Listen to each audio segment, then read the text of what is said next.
وقل رب زدني علما. وتقول إذا عطس المصلي في أثناء الصلاة فهل يقول الحمد لله في حينه أم لا؟ وإذا دخل شخص على مصلي وألقى عليه السلام هل يرد المصلي عليه أم لا؟ إذا عطس المصلي فإنه يحمد الله، لأن ذلك هو السنة،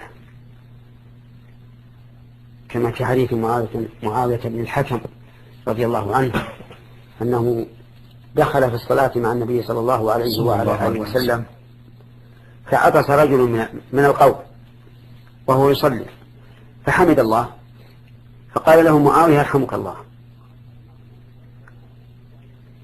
فرماه الناس بأبصارهم، يعني جعلوا ينظرون إليه منكرين له هذا. نعم.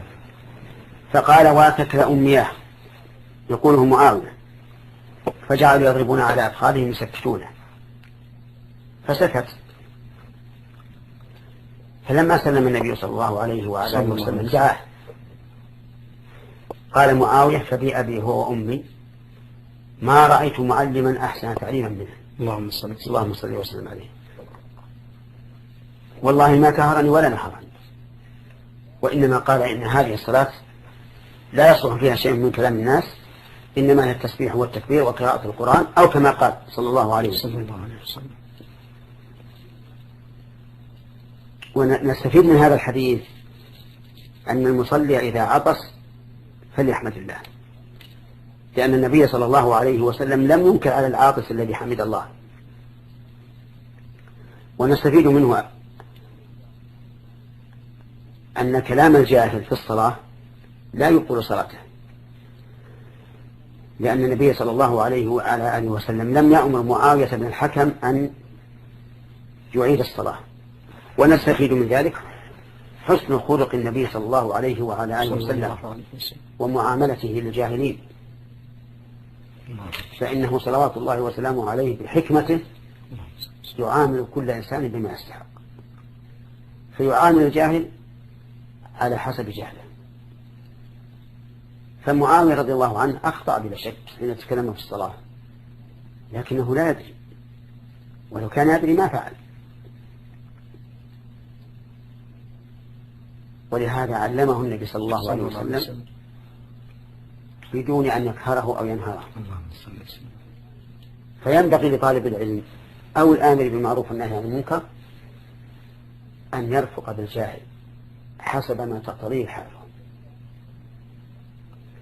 وانظر إلى قضية أخرى تشبه هذه القضية، وذلك حين جاء رجل فدخل المسجد وكان أعرابيا، فتنحى ناحية فجعل يبول في المسجد،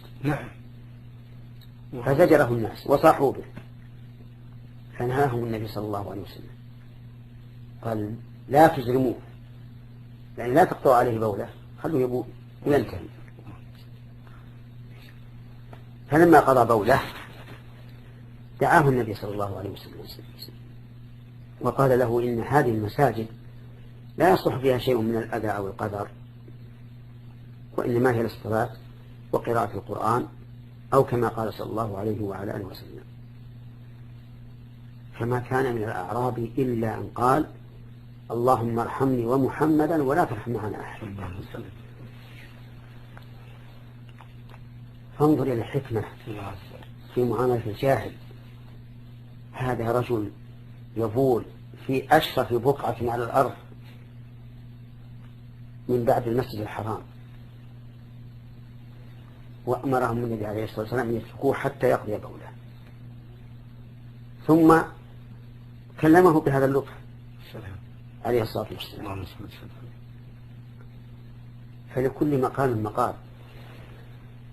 وانظر إلى الرجل الذي رأى عليه النبي صلى الله عليه وسلم خاتما من الذهب، فخلعه النبي صلى الله عليه وسلم بيده ورماه به، وقال يعمد أحدكم إلى جمرة من نار فيضعها في يده، أو كما قال عليه الصلاة والسلام. فهذا الرجل عمله الرسول عليه الصلاة والسلام بشيء من الشدة، ولعله كان عليه الصلاة والسلام قد أعلن تحريم الذهب على الرجال، وعلم من حال هذا الرجل أنه رضي الله عنه وعفى عنه فعل هذا إما تهاونا أو لتأويل. المهم أن الرسول عليه الصلاة والسلام نزعه بيده بشدة ورمى به.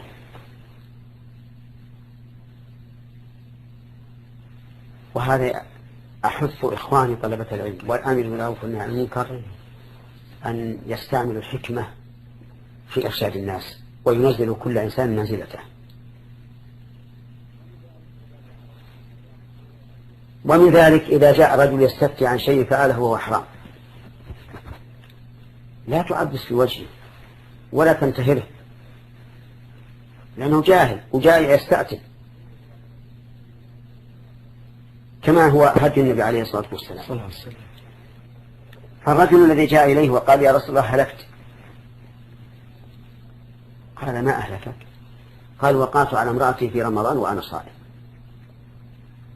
وهذه مسألة عظيمة. فأرشده النبي صلى الله عليه وسلم إلى خصال الكفارة: تعتق رقبة إن لم يجد صيام شهرين متتابعين، إن لم يستطع فإطعام 60 مسكينا. كلها يقول الرجل لا أجد، لا أستطيع. جلس الرجل، فجيء إلى رسول الله صلى الله عليه وعلى آله وسلم بتمر، فقال خذ هذا تصدق به كفارة. قال أعلى أفقر مني يا رسول الله؟ فوالله ما بين لابتيها أهل بيت أفقر مني. فضحك النبي صلى الله عليه وسلم حتى بات نواجه وقال أطعمه أهلك.